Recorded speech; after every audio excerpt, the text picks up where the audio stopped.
What's up, everyone, and welcome to Edtech Library. On this episode, I'll be focusing on a product that's hardly new to the edtech scene, but has become not just a starting point, but in many cases a cornerstone for school districts across the country. So without further ado, this is Edtech Library, Episode 1, Google Drive.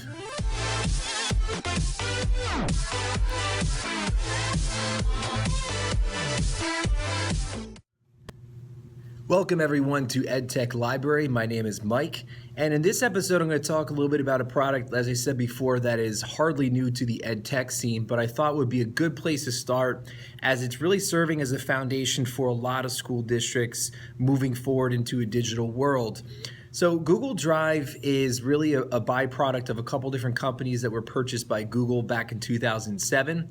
Google put them together in what we now know as the Google Drive Suite, and that was released to the public first in 2007. Since then, it's really seen relentless growth across many different sectors, education being one of them. And I figured the best place to start would actually be talking about what is the Google Drive. So it does a lot of things and is probably most comparable to Microsoft Office Suite and also Dropbox too as well. So it has both of the features, or both big features that they offer, including from the Microsoft Office Suite, the ability to create all sorts of different documents, slideshows, spreadsheets, but it also combines that with the ability to store items in the cloud. And though you can use Microsoft Cloud as a place to store your files and things like that nature, it doesn't work as fluid as you would say Dropbox does. Dropbox is pretty much a cloud storage option only. It does not offer the ability really to create any new content.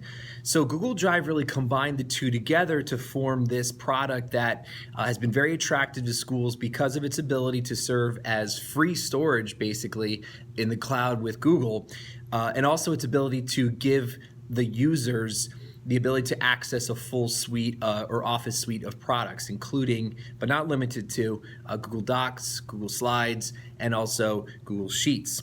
So I'll go into those in more detail later on in some future videos that are coming up not long from now. But today's going to look at just a general overview. And so to get a better sense of what Google Drive actually does and what it looks like, let's take a look inside and head to the computer. So a bit of a tape delay here with episode 1 Google Drive on the look-in, but I do want to take some time to show you some of the basic features of Google Drive and how it can be used and how to navigate through the system. It's pretty simple, pretty easy to learn, but I'll just cover some of the basics here. Applications individually, I'll be doing some videos on them a little bit later on, so I won't get into too much detail, just some of the basics. If you take a look at the Drive, I've logged in. Now, like I said, by simply signing up for a Gmail account, you now have access to Google Drive. So I've logged in, and you can see here is the main screen, or I guess you could call it the dashboard for my Google Drive. I have a couple items already in here. These are thumbnail views. You can head to a list view if you prefer a more linear setup, which is pretty nice as well. But the nice part is it's not very cluttered. There's very few places that are going to distract you. The one area that I'm immediately drawn to is the magnifying glass, where I can actually search within my Drive. And Google actually added a nice new feature where you can separate or search by only the type of file that it is. So if it's a PDF, I can click on that and search in PDFs, text documents, and so on. You can also do an advanced search, where you can search by time, the last date it was modified, has certain words, owners, really neat feature. So it's something to keep in mind if you have a really big drive, if you use a lot of storage within your Drive, it's easy to find stuff. That's actually a recent feature that was just added by Google not too long ago to their Drive suite. Now, besides that, there's only one other thing that really draws your attention on the dashboard, and that's going to be the orange button, which is the new button. Allows me to create new folders, docs, sheets, slides, and also a few additional ones down here, Google Forms, drawings, and maps. Now, the one thing, as I think I alluded to before, is that there's a huge upside, I think, to Google Drive. It's one of the biggest pros of the program, and that is that you can connect more apps to the Google Drive suite. So there's all sorts of different things like viewers, editors for all different types of files that can be used from the connected apps.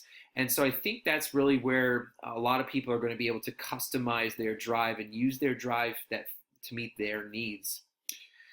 One of the other things that Google Drive is very useful for is for storing different types of files. And so you can see here I can upload whole folders, which is going to make something that would be typically really time consuming very easy. And I can also upload a specific file type too. So when I upload a file, it's going to come into my drive, and it will not count or use up any of the space that's given to me for free by Google if it is changed to the format that's appropriate to Google Drive. So they have certain format types that most files will appear in. You can automatically convert them, which I think the preset for Google Drive is that all things are automatically converted to Google Files. Or you can choose to upload them as is, and that will use up some of your space. So you have to be aware of that. Let me show you real quick. So if I do a file upload, here's my desktop, and I'm going to throw a screenshot in here. So if I open up this screenshot, the lower right-hand corner will show you that I've uploaded it, and the successful upload appears here on the right, and actually will locate it for me. So if I have a lot of stuff in the drive, I can find it very easily. So this is your basic dashboard. Most of the options that you'll be using frequently will be in this area here with the new, as well as the search option up here. Now, the one thing too I wanted to show you as well, definitely a good starter piece, is sharing materials. So similar to Dropbox, you can share materials in your file storage with others very quickly. To do that, I simply have to click on the file. So here's my test. And you'll see here I can do a few different things. I can preview it, trash it, I can link it, or I can share it. And by clicking on this person, a pop-up menu appears, and I can just type in the email address and then click send, and that's going to send them this file. Now, there is a catch. You have to have a Gmail account to do this. If you don't have a Gmail account, you can't share it with anybody else except for those who have an account through Google. So that's pretty much the basic gist of things. Google Photos is a rather new tool as well, which is kind of neat. You'll be able to upload your own photos to the album there, similar to like photos in iOS setting or Apple setting. You can check your recents, starred. You can even star things to make them, I guess, stand out as being important, similar like you do in a mailbox. And then, of course, we have the trash over here too as well, so I'm going to get rid of this. Click and drag, and it's gone. So this is just some of the basic things. I'm going to go into more detail with some of the other connected apps a little bit later on. But for now, we'll head back to some of the pros and cons for Google Drive, and we'll wrap up the show. So now that you've looked at the inside of Google Drive, we have a sense of some of the basic features and how it can be used, how it can organize, save, store, and also create different types of documents or files. One of the things I'd like to do with all EdTech products, and I think is a really important part of the process, is evaluate how effective that product is in enhancing either student learning or teaching or both. Because if we just choose products for the sake of choosing products, it's not really worth the time unless it's actually improving instructional practice. So if we look at Google Drive, what I'll be using today, what I'll be using a lot throughout this series is something called the SAMR model. If you're not familiar with the SAMR model, it's doing exactly what I was just talking about. It's meant to gauge the effectiveness of enhancing or even improving student learning outcomes. And so if you're not familiar with the SAMR model, here's a picture of what it looks like. And so the SAMR model is a great way to gauge the effectiveness of a product. It's a very simple scale. And if we compare Google Drive to that model, we can see from the actual model itself that it's very clearly enhancing instruction. So as compared to paper pencil, writing of an essay or any type of writing assignment, being able to type it is a substitution. You're just doing like for like. The only difference with Google Drive is it happens to be in a digital world. However, Google Drive doesn't stop there. It can certainly augment that practice because augmentation is basically functional improvement, which Google Docs has that. You can change font sizes, you can add color, you can add pictures, you can use things like spell checker, grammar check. And so it performs those low-level replacement or even enhancement, which we would say is augmentation, very easily. Now, where things start to get tricky and some EdTech products really fall off the mark is where I think Google Drive continues to climb relentlessly, and that is when we're talking about modification. Google Drive can easily include a whole bunch of different applications or connected apps, such as things like EasyBib or Glyphy diagrams or table of contents, which now allows you to not just write an essay, but actually create a book or even create things like infographics would be an example. So we're talking about connected applications that when in conjunction they're working with Google Docs or slides or sheets, they can actually do a lot more. So when we're looking at the entire scale, it can really redefine in total what the activity originally was. So we go from writing an essay on paper pencil to now creating a book with infographics.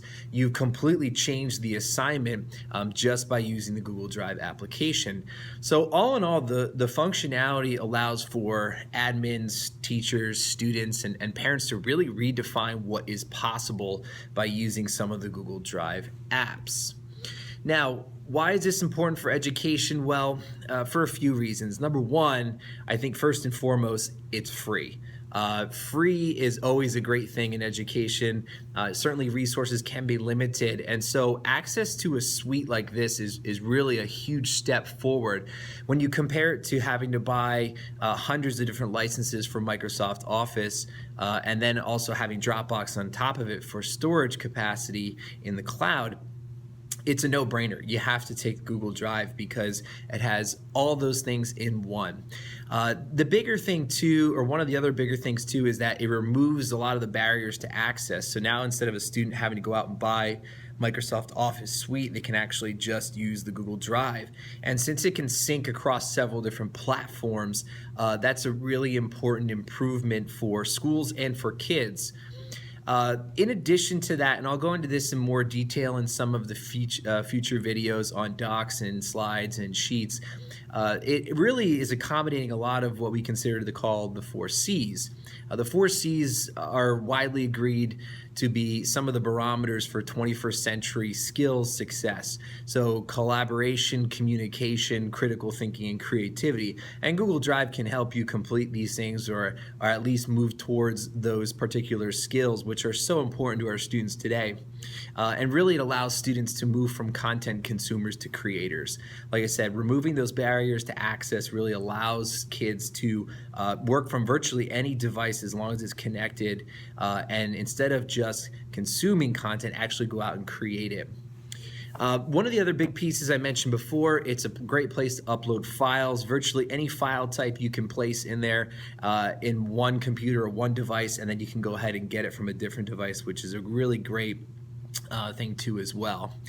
I did mention the connected apps. I think that's also a great feature of the Google Drive. There's so many different apps which, besides the big 3, Sheets, Docs, and also you have Slides, there's a whole bunch of other apps that are out there that are fantastic for creating or consuming content. And I mentioned some of them, but one of my favorites is Lucid Chart. You can actually create really intricate diagrams and include them into different Google products or different Office Suite products. And so that's another great piece of the puzzle too. And again, it's all free. Now, there are some drawbacks to Google Drive, which I think are worth mentioning. One of them in particular, I think Google and privacy, I should say. In particular, Google has been in the past, or has in the past, mined student data. So in other words, students are logging on to Chrome on a device, and Google has tracked their movements, which technically isn't allowed. Based on federal policy, they should not be tracking some of that data. And they promise not to, but they have a couple times in the past. Though it wasn't really meant to be harmful, they were trying to target these students with different advertisements for products they might like based on their search history. It's still something that's really critical that we address in this day and age. Digital learning, and as we move to digital learning environments, we need to be aware of what is and what is not acceptable in terms of using student data. A couple other things that I think are really important for Google Drive to address and also to consider if you're thinking about using the Google Drive mobile support. I think certainly the desktop versions of Google Drive work fantastic. Very little problems, very little downtime, very little issue there. However, I have had pretty extensive experience using some mobile devices, in particular iPads, where sometimes they just don't work. Apps are crashing, you can't access the materials that you need to, you can't access the drive. And oftentimes it comes from frequent updates. So almost, you could guarantee almost bi-weekly, there's a version update for Google Drive app and for the iOS devices. And so that can be a little time consuming to try and figure out and troubleshoot those issues. I think that's one thing that can be improved upon. So if you're planning on going to a one-to-one route with a mobile device, that's something to consider. And it's kind of interesting too, because a lot of kids, when we look at the younger generations in particular, a lot of the students that I worked with in middle school, high school, they are trending to a mobile scene. And so getting Google Drive right in the mobile environment is really important to content consumption and also content creation. And so that's something we hope to see improve in the long term. And really for maximum efficiency, this is the last little point I have here. It's important that if you're going to use this, that almost everybody in your classroom or everyone in your classroom really should have access to it. Otherwise, it can just be cumbersome to deal with on a person-by-person basis. Many schools have just gone the route of Google Apps for Education, and virtually everybody has their own login, which is the best route. And so in order to really maximize the efficiency of the product, everyone needs to be in the same place. Having said that, though, I think all in all, Google Drive is a win-win for schools, a big win for schools. Besides being free and having the ability for students to create content, it's also free file storage for students and teachers alike, which is great for tech departments to be able to move a lot of that to the back end rather than having to worry, or actually I should say not moving to the back end, removing it from their control altogether so they don't have to worry about server space in your school. It's a free Office suite, pretty much does much more than Dropbox and Microsoft Office, and so it really needs to be one of the centerpieces for consideration when you're trying to go that route, thinking about content consumption and content creation. Google Drive is really the place to go. So hopefully you enjoyed. That was episode 1. More episodes coming up soon. Thanks for watching and stay tuned. Be sure to subscribe by clicking on the link below. You can also find connections to me on Twitter and Facebook in the description. Again, thanks for your time. Hope you enjoyed.